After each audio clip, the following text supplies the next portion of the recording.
Lieutenant Commander Jack Holloway had always imagined first contact would be more dignified. Instead, he stood in the pristine white chamber of humanity's intergalactic embassy, a pompous name for what was essentially a hastily constructed space station, watching his career implode in real time. "Let me get this straight," said Admiral Blackwood, her face a perfect storm of barely contained fury. "You told the High Chancellor of the Galvax Confederation, the most technologically advanced species we've encountered, that his ceremonial headdress looked like, and I quote, a vacuum cleaner had a one-night stand with a disco ball?" Jack cleared his throat. "In my defense, Admiral, I thought I was on a private channel with Martinez. How was I supposed to know their neural translators pick up subvocalizations?" The Admiral's eye twitched. "Perhaps by reading the 14-page briefing on Galvax communication technology that we distributed yesterday? Would it help if I said I was planning to read it right after the ceremony?" Holloway. "The Galvax control technology that makes our best supercomputers look like abacuses. They've mastered faster than light travel while we're still excited about getting to Mars without anyone dying. And you've managed to offend their highest-ranking diplomat within 5 minutes of saying hello." Outside the viewport, the massive Galvax mothership hung in space, a breathtaking feat of engineering that resembled a crystalline nautilus shell the size of Manhattan. Its hull shimmered with an iridescent coating that somehow managed to absorb and reflect light simultaneously, a technology that Earth scientists had already deemed basically magic. "Admiral," Jack offered, "I can fix this. Let me apologize formally." Admiral Blackwood laughed mirthlessly. "Oh, you'll apologize all right. The Galvax have requested you specifically as their liaison officer." "They what? Why would they want me?" "Apparently they appreciate what they call authentic human behavior. Translation, they think you're a perfect example of how primitive and unsophisticated humans are, and they find it amusing." Jack's face burned. "Great. I'm the equivalent of a galactic zoo exhibit." "Well, congratulations, Holloway. You're now the official face of humanity to a species that could either elevate us to the stars or squash us like bugs." The Admiral handed him a tablet. "Here's your new assignment brief. Try reading this one." The next day, Jack found himself aboard the Galvax vessel, being escorted by a tall, willowy alien with skin that reminded him of polished opal. The Galvax were humanoid but moved with an unnerving fluid grace, as if their joints had extra dimensions to work with. "I am Trenlock, assistant to High Chancellor Vexalia," the alien said, its voice melodious despite the obvious condescension. "You will be shown to your quarters. Please refrain from touching anything without permission. Many of our systems are sensitive to primitive neural patterns." "So, I've been told," Jack muttered. "Look, about yesterday's comment." "Oh, please," Trenlock interrupted, blinking all 4 of its eyes in perfect sequence. "Your species has only achieved rudimentary space travel. We have been traversing the stars for millennia. Your social missteps are expected." Jack bit his tongue. Apparently, in the grand cosmic hierarchy, humans ranked somewhere between trained pets and amusing barbarians. As they passed through corridors of impossible architecture, Jack noticed how every Galvax they encountered regarded him with the same mixture of curiosity and thinly veiled amusement one might direct at a chimp wearing a necktie. This was going to be a long assignment. 3 weeks later, Jack found himself on Proxima Centauri b, the nearest exoplanet to Earth, sweating through his environmental suit as he observed a joint archaeological dig. The Galvax had graciously invited human scientists to observe the excavation of what they referred to as primitive ruins from one of their ancient colony outposts. "This site dates back approximately 12,000 Earth years," explained Dr. Nix Ara, the Galvax lead archaeologist. She gestured at the massive stone structure emerging from beneath the red soil. An early trading post from our third expansion era. Dr. Eliza Jordan, the human team lead, nodded enthusiastically. The implications for human history are staggering. This proves intelligent life was in our cosmic backyard while humans were still figuring out agriculture. Jack was less impressed. 3 weeks of condescension had worn his patience thin. So this was what? The galactic equivalent of a highway rest stop. Nix Ara's skin rippled with color patterns that Jack had learned indicated amusement. More sophisticated than that, Lieutenant Commander, though I understand such distinctions might be beyond human comprehension. Try me, Jack replied with a tight smile. This facility contained communication relays, cultural repositories, and defensive systems. The technology would appear as what is your expression? Ah, yes, magic to your ancestors. Jack was about to deliver a carefully crafted retort when a shout came from the excavation pit. A human and Galvax researcher emerged, carefully carrying a cylindrical object approximately 1 meter long between them. Extraordinary find. Called the human researcher. It appears to be intact. The team gathered around as they placed the artifact on an examination table. It was made of a material that resembled brushed metal but felt warm to the touch. Most intriguing were the intricate inscriptions that covered its surface, symbols flowing in precise, deliberate patterns. Dr. Nix Ara's bioluminescent spots flashed with excitement. This is unexpected. A preservation capsule from the early colonization period. The inscriptions appear to be in the ancestral Galvax script. Can you read it? Jack asked. The alien spots dimmed slightly. Unfortunately, no. This is from our pre-unification era. The language has been ceremonially preserved but is no longer actively translated. Our historians may be able to decipher it with time. Jack leaned closer, studying the symbols. Something about them seemed oddly familiar. These markings here, he pointed, careful not to touch the surface. They look similar to Latin characters. A ripple of amusement passed through the Galvax researchers. Nix Ara didn't bother hiding her condescension. Lieutenant Commander, this language predates human civilization by thousands of years. Any resemblance to your primitive writing systems is purely coincidental. I'm serious, Jack insisted. This sequence here? It looks like ad astra per aspera. That's Latin for to the stars through hardship. It was NASA's motto. Dr. Jordan moved closer. He's right, and here this looks like semper vigilo. Always vigilant. Nix Ara's skin flushed deep purple, the Galvax equivalent of dismissive incredulity. Absurd. Our ancestral language influenced countless worlds, but Earth was never a significant Galvax colony. Perhaps your species observed our artifacts and copied our symbols into your own crude language. Jack's eyes narrowed. Or perhaps there's a connection you're not aware of. I assure you, Lieutenant Commander, if there were any meaningful connection between our great civilization and your developing one, our historical records would contain it. Nix Ara gestured to her assistants. Secure the artifact for transport to the mothership. Our specialists will examine it properly. As the Galvax carefully packed away the cylinder, Jack captured several images with his suit's camera. Something didn't add up, and for the first time since meeting the Galvax, he felt like humans might have a card to play in this cosmic poker game. Later that night, reviewing the images in his quarters, Jack became increasingly convinced of the similarities. The elegant curves and precise angles of what the Galvax called their ancestral script bore unmistakable resemblances to not just Latin, but elements of Greek and even Sanskrit.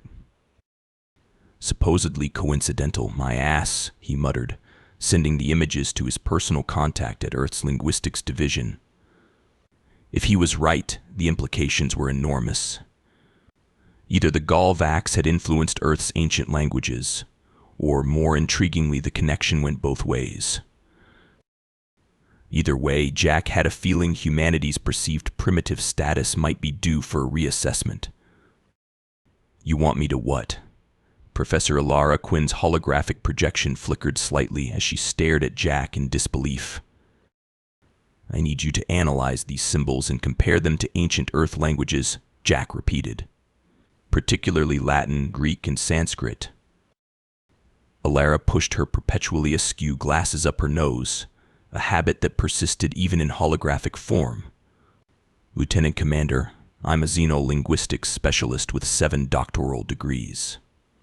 I don't normally take assignments via unauthorized channels from military personnel I've never met. Professor Quinn, I wouldn't be contacting you if it wasn't important. This could rewrite our understanding of human linguistic development. The professor's expression shifted from annoyed to intrigued. Send me what you have. Jack transmitted the images of the artifact. Alara's eyes widened as she studied them, her fingers making rapid gestures as she manipulated the holographic representations. This is remarkable, she finally said. These patterns show clear structural similarities to Proto-Indo-European language roots. Where did you find this? On an alien archaeological dig. The Galvax claim it's their ancestral language from 12,000 years ago. Alara snorted. Well, either they're lying or there's a connection they're unaware of. These symbols aren't just coincidentally similar to ancient Earth languages, they share fundamental structural patterns that suggest a common origin. Could aliens have visited Earth and influenced our language development? Possible, but there's something else bothering me. Alara manipulated the images, highlighting specific sequences. See these patterns? They're not just similar to Latin, in some cases they're exact matches for archaic Latin forms. But the sequence and syntax suggest the Latin is derived from this language, not the other way around. You're saying this alien language came first? I'm saying the relationship is more complex than simple influence. Alara's eyes gleamed with academic excitement. Jack, what if both languages evolved from an even older common source? What if the Galvax and humans share more history than either civilization remembers? Jack considered this. The Galvax would never admit to such a connection. They're pretty invested in seeing humans as primitive newcomers. Bring me aboard their ship, Alara said suddenly. What? I can't just... You can request a linguistic specialist to assist with translation efforts. I've worked with the diplomatic corps before. Make it happen. 2 days and several called-in favors later, Professor Quinn arrived on the Galvax mothership. The aliens were initially resistant but became curious when Alara demonstrated her facility with multiple Earth languages by greeting various crew members in their native tongues. In the research lab, Alara studied the artifact directly, muttering to herself and occasionally breaking into what sounded like spontaneous poetry in dead languages. Fascinating, she said after several hours. This section here, it's describing a stellar navigation system using what appears to be a modified form of hexameter poetry. Trenlock, who had been assigned to monitor the humans, blinked in surprise. Poetry as navigation? That would be consistent with early Galvax traditions of encoding technical information in artistic forms. Exactly, Alara exclaimed. Earth's ancient cultures did the same thing. The Vedas, Homer's epics, they contain astronomical observations encoded in verse. She pointed to a specific sequence. And this phrase here, Sidera vocit stellas, it's pure Latin, meaning he calls the constellation stars. Trenlock's skin rippled with doubt. Our historians have never identified such connections. Perhaps, Jack suggested, because no one was looking for them. Your people assumed superiority rather than considering shared origins. The aliens' colors shifted defensively. The Galvax have documented history stretching back 30,000 of your years. And yet, Alara said gently, there are gaps in that history, aren't there? periods of what you call the lost migration. Trenlock's spots pulsed rapidly, a sign of agitation. How could you know of that? Those are protected historical records.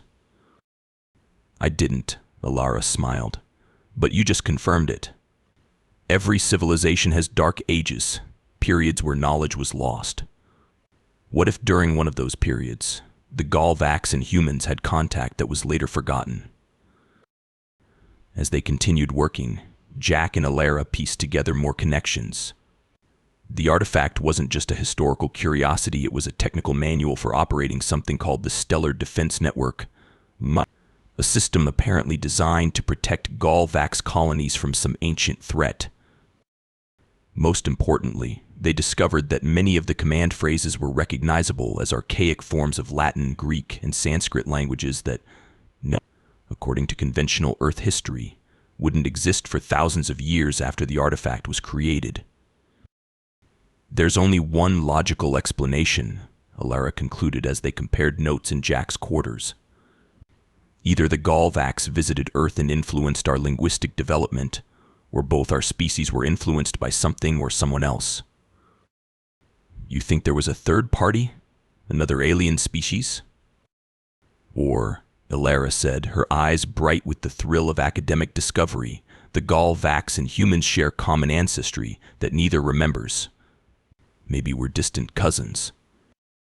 Jack laughed. Try telling that to Trenlock.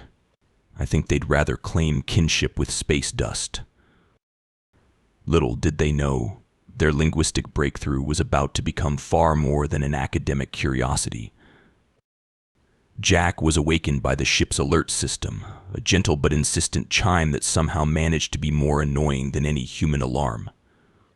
The soft blue lighting in his quarters shifted to urgent purple as Trenlock's voice came through the communication system. Lieutenant Commander Holloway, your presence is required in the command center immediately. Jack checked the time, the equivalent of 3 a.m. Earth Standard. Nothing good ever happens at 3 in the morning, he muttered, quickly dressing in his uniform. When he arrived at the command center, the massive holographic display showed a fleet of ships approaching the Galvax mothership. Unlike the elegant organic curves of Galvax vessels, these were all sharp angles and aggressive lines, bristling with what were unmistakably weapons systems. High Chancellor Vexalia stood at the center of the room, her normally iridescent skin a flat, concerned gray. Lieutenant Commander, we have a situation that may concern your people as well. What am I looking at? Jack asked, studying the approaching fleet. The Tricks, nor Collective, Vexalia replied, are historical adversaries. Jack raised an eyebrow. You mean your enemies? The Galvax do not recognize the concept of enemies, Trenlock interjected primly. Merely civilizations with fundamentally incompatible approaches to galactic coexistence. Right, so these are the folks you fundamentally incompatibly coexist with. What do they want? Vexalia's skin rippled with concern. They are demanding access to this system's resources. Resources that, by galactic accord, fall under Galvax protection. Jack frowned, and this concerns Earth. How exactly? The Tricks nor do not recognize emerging species sovereign rights, Trenlock explained. If they bypass our authority here, your solar system would be their next logical target. Great, Jack thought. First contact was barely 2 months old, and Earth was already caught in an interstellar border dispute. A communication channel opened, and a harsh, guttural voice filled the command center. The translator rendered it into English with a metallic edge. Galvax vessels, this is Commander Krex of the Tricks, nor Collective. Our resources survey indicates this system contains elements vital to our civilization. We claim harvesting rights under the ancient provision. Vexalia's response was diplomatic but firm. The ancient provision applies only to unclaimed systems. This system falls under Galvax protection, with indigenous sentient life on the third planet. Indigenous sentience with no interstellar capabilities, Krex countered. The ancient provision clearly states, Earth has achieved interstellar communication and maintains diplomatic relations with the Confederation. Vexalia interrupted, nodding toward Jack. There was a pause before Krex responded. A human. You hide behind primitives now, Galvax? How far your once great civilization has fallen. Jack stepped forward. This primitive would appreciate not being talked about like he's not in the room. The communication screen flickered, revealing a reptilian face with vertical pupils and scales that shifted color like oil on water. Interesting. The primitives have spirit, at least. Krex's mouth formed what might have been a smile, revealing rows of needle-like teeth. It will make no difference. We have activated the ancient rite of conquest. You have 6 hours to withdraw from this system. The channel closed abruptly. Ancient rite of conquest? Jack asked. What the hell is that? Vexalia's skin had gone almost white, a sign of extreme distress. A provision from before the Galactic Accord. It allows for territorial challenges through direct confrontation rather than negotiation. You mean war? A limited engagement, Trenlock corrected. The tricks nor ships are already deploying interdiction fields. Our communication with the Confederation fleet has been severed. Jack processed this. So we're on our own, outnumbered, and they're playing by ancient rules that apparently favor the aggressor. Seems fair. A junior officer approached Vexalia, speaking rapidly in the Galvax native language. The High Chancellor's distress visibly increased. What is it? Jack asked. The tricks nor have activated an ancient jamming technology, Vexalia explained. It's interfering with our defense systems. We cannot establish the proper resonance fields. Can't you just shoot back if they attack? Trenlock looked almost offended. Galvax defensive technology doesn't rely on crude projectiles, Lieutenant Commander. We use quantum resonance fields that disable enemy systems without destruction. And these fields aren't working because the command protocols require authentication in the ancestral language, Vexalia admitted. Authentication our current systems cannot provide due to the jamming. Jack suddenly understood. You need the language from the artifact. The old command codes. Precisely. But our historians have only begun to analyze the text. It would take weeks to properly translate and authenticate the command sequences. Jack smiled for the first time since being woken up. Then it's lucky we have a human xenolinguist on board who's already cracked most of your ancestral language. He tapped his communicator. Professor Quinn, grab your notes and meet us in the command center. Turns out your linguistic breakthrough just became our best chance of avoiding an interstellar war. This is a terrible idea, Trenlock insisted as the Galvax technicians frantically reconfigured the defense system's input protocols, entrusting our ancestral command systems to someone who can actually read your ancestral language. Jack suggested helpfully. The alternative is getting blasted out of existence by Commander Pointy Teeth out there. Professor Quinn ignored the bickering, her attention focused entirely on the command console where the artifact had been integrated. Fascinating design, she murmured. The system requires not just the correct words, but the correct rhythmic pattern and pronunciation. It's like a vocal combination lock. Vexalia hovered nearby, her skin cycling through patterns of anxiety. The Trix nor fleet has moved into attack formation. 4 of your Earth hours have elapsed. No pressure, Jack muttered. I've identified what appears to be the primary activation sequence, Alara announced. It's definitely a variant of Latin, but with phonetic elements I've never encountered before. She looked up at Vexalia. Did your ancestors have physical characteristics that would affect their speech patterns? Different vocal apparatus? The High Chancellor seemed startled by the question. Our evolutionary records indicate our ancestors had double-layered vocal membranes that could produce harmonic tones simultaneously. That explains it, Alara said excitedly. These aren't just words, they're harmonic instructions. The defense system isn't just listening for the right words, it's listening for the right harmonic overtones. Jack frowned. But humans can't produce harmonic overtones like that. Overtone singing. Alara corrected him. Tuvan throat singing. Mongolian Kumi human cultures developed techniques to produce multiple tones simultaneously. I studied it during my comparative phonology research. She demonstrated, producing a haunting sound with a deep drone and a higher whistling tone simultaneously. The Galvax in the command center froze, their skin patterns shifting to shades of astonishment. That sounds like our ceremonial songs, Vex'ahlia whispered.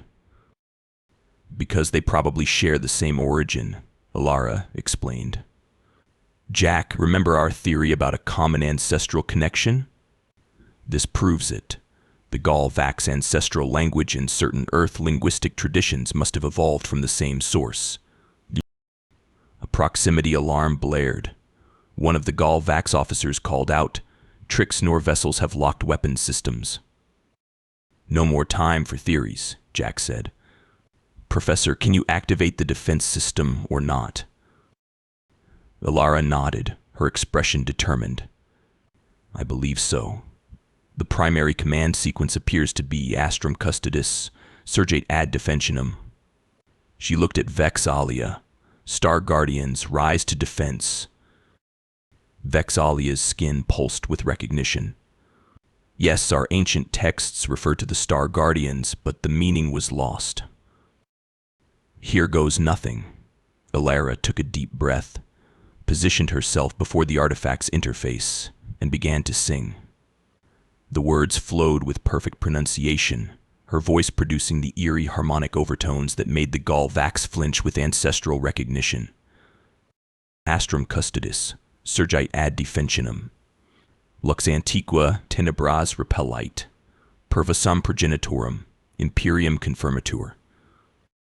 The artifact began to glow, pulsing in rhythm with Alara's voice.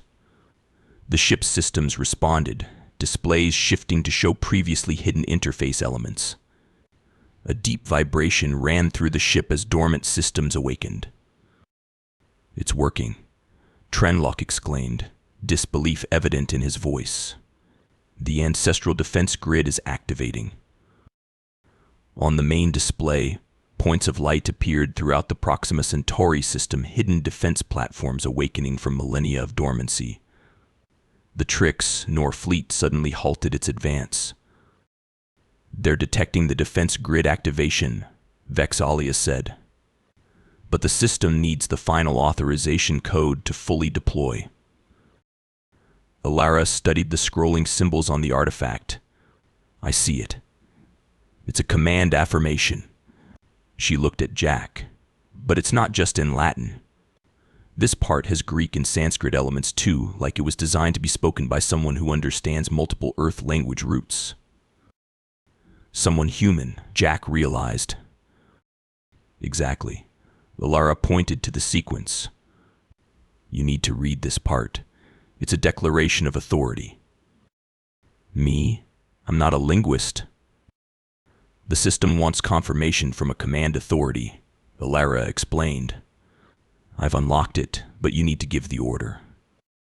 Jack hesitated, then stepped forward. "What do I say?" Alara pointed to the sequence. "This here. Pronounce it exactly as I show you." The Trix nor commander's face appeared on the communication screen. "Galvax deception will not save you. Our weapons are locked." Jack took a deep breath and spoke the words Alara had indicated, his voice clear and confident. "Ego, custos humanitatis, imperium antiquum invoco, protector stellarum, emergo." The effect was immediate and dramatic. The entire ship hummed with power as the defense grid fully activated. Around the Trix, nor fleet, space itself seemed to ripple as energy fields sprang into existence, enveloping their ships in cocoons of brilliant light. "What's happening?" Jack asked as the Trix, nor vessels went dark, their weapons systems powering down. "The quantum resonance field," Vexalia explained, her skin patterns showing astonishment and relief. "It's disabling their offensive capabilities without harming them." On the communication screen, Commander Krex's expression shifted from confidence to shock. "Impossible. You cannot possess the ancestral voice. The knowledge was lost millennia ago." "Not lost," Jack replied with a grin. "Just misplaced. Turns out those primitives you were so eager to dismiss. We've been keeping it safe for you all along." The reception hall of the newly expanded Earth Embassy was packed with dignitaries from a dozen species. Jack tugged uncomfortably at the collar of his dress uniform as he surveyed the crowd. "Stop fidgeting," Admiral Blackwood muttered beside him. "You're an ambassador now." "Acting ambassador," Jack corrected, and only because no one else knows how to talk to these people without starting an interstellar incident. "You prevented an interstellar incident," the Admiral reminded him. "The first human to activate an ancient alien defense system by speaking Latin, of all things. The media is calling you the voice of Earth. Catchy. Do I get a raise?" "You get the profound satisfaction of service to humanity." "Can I trade that for a better apartment?"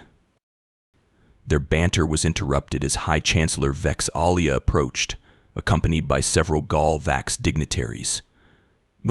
Jack noted with satisfaction that their body language had changed markedly since the Trix, nor confrontation, no more condescending color patterns or dismissive eye movements. "Ambassador Holloway," Vexalia greeted him, using his new title despite his protests.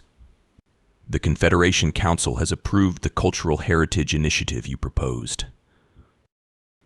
"Excellent," Jack replied. "Professor Quinn will be thrilled to lead the research team." Across the room, Alara was already deep in animated conversation with Galvax historians, her hands gesturing enthusiastically as she explained something about comparative phonology. "Our historians are still processing the implications," Vexalia admitted. "The evidence suggests that not only did our ancestors visit Earth, but some may have remained, integrating with early human societies and passing down linguistic elements that evolved into your ancient languages. Making humans and Galvax distant relatives," Jack added with a grin. "Awkward family reunion, huh?" Indeed, Vexalia's skin shifted to a pattern Jack now recognized as thoughtful contemplation. "We have much to learn from humans. Your species preserved aspects of our heritage that we ourselves had forgotten. That's humans for you. We're sentimental pack rats. Never know when some ancient gibberish might come in handy." The reception continued, with representatives from other galactic species approaching Jack with considerably more interest than they'd shown before.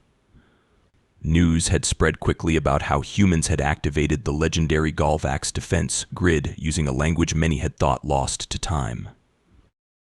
Later, as the reception wound down, Jack found himself standing on the observation deck, looking out at the fleet of alien ships now peacefully orbiting Earth. Admiral Blackwood joined him. "Quite a view, isn't it? 2 months ago, we were alone in the universe. Now we're hosting a galactic diplomatic summit. And to think, all it took was me insulting an alien's fashion sense. The road to diplomatic success is paved with faux pas," the Admiral said dryly. "The President wants to know if you've considered the permanent ambassador position." Jack watched as a Galvax shuttle performed an elegant spiral maneuver, its hull catching the sunlight. "Tell her I'm thinking about it. But first, I want to join Quinn's research expedition. If Latin and Greek came from alien influence, I want to know what other connections we've missed." still the explorer at heart. Always. Jack smiled. Besides, someone needs to keep reminding our new galactic neighbors that humans aren't just some quaint primitives who got lucky. We're the species that remembered what they forgot. We're the keepers of the words that move the stars. As if to underscore his point, a Galvac ceremonial vessel passed overhead, broadcasting a harmonized greeting signal that sounded remarkably like Gregorian chant. Jack couldn't help but laugh. From cosmic joke to cosmic keystone, humanity had found its voice in the stars.